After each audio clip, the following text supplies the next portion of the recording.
guys, it's Kayla.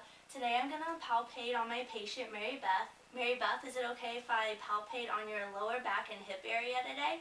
Yeah. Alright, so I have her in a posterior laying down position.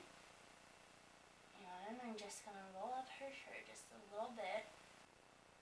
Okay, so first we're going to find the iliac crest, which you just take both hands and feel around, and I like to feel in the anterior part of the body because it's more prominent there.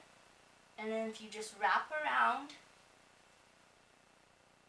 the bony protuberances that are going to be felt on the thumb are going to be the PSIS, or posterior superior iliac spine. Okay, so next we're going to find all of these spinous processes. So I like to find the 12th rib first of all. So there's her 12th rib. Then if you wrap your hands around, that will be T12, but then drop down 1, that's going to be L1. So there's L1, next L2, L3, L4, and then L5. And something to keep note of is knowing if you're in the right place is L4 is directly across from the iliac crest. So if you just wrap your thumbs around after palpating the iliac crest, that should be L4. Alright, and then with each spinous process is going to be a lamina groove. So if you go just lateral to each lumbar spinous process, you're going to feel a lamina groove and they kind of dip down into ditches. So there's the 3rd and the 4th and then the 5th. Okay, and even more lateral to the lamina grooves are going to be the transverse processes. And then you have to keep in mind that you have to palpate these pretty deeply because you're going to need to apply some pressure to them because you're going to go under the erector spinae lower back muscles. So just kind of feel under there. And then 4, and then 5.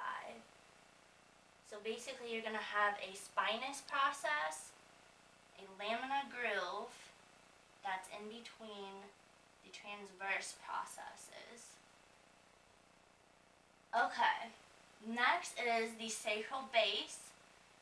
So these are found between the iliac crest.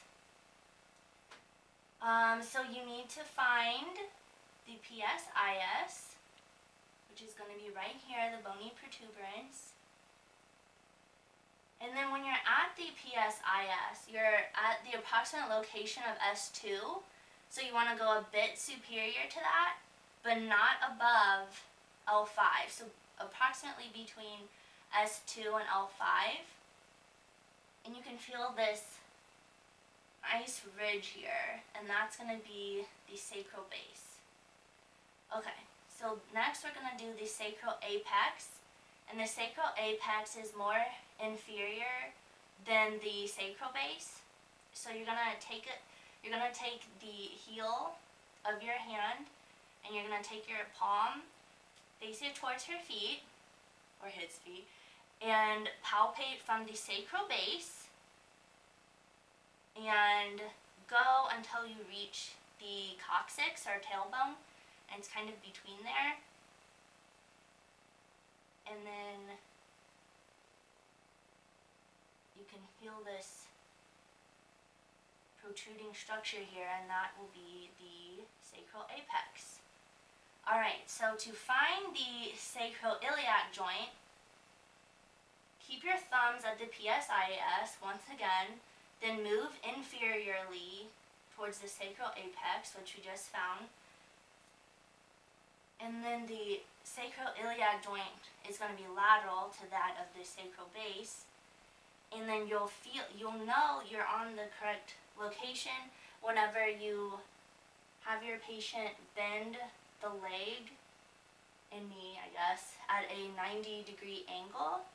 And then I'm going to move her foot towards me and then just kind of rock it back and forth until I can kind of feel that joint slightly move.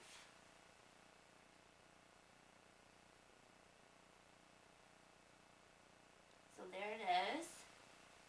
And last, we're going to locate the sciatic notch. Okay, so I find the opposite iliac crest.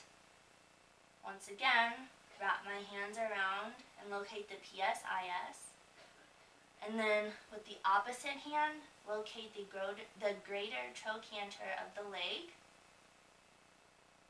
And then kind of meet with the PSIS and then the greater trochanter, and then kind of where the thumbs meet in the middle, that's going to be the sciatic notch, like drawing an imaginary line and like hooking your thumbs together.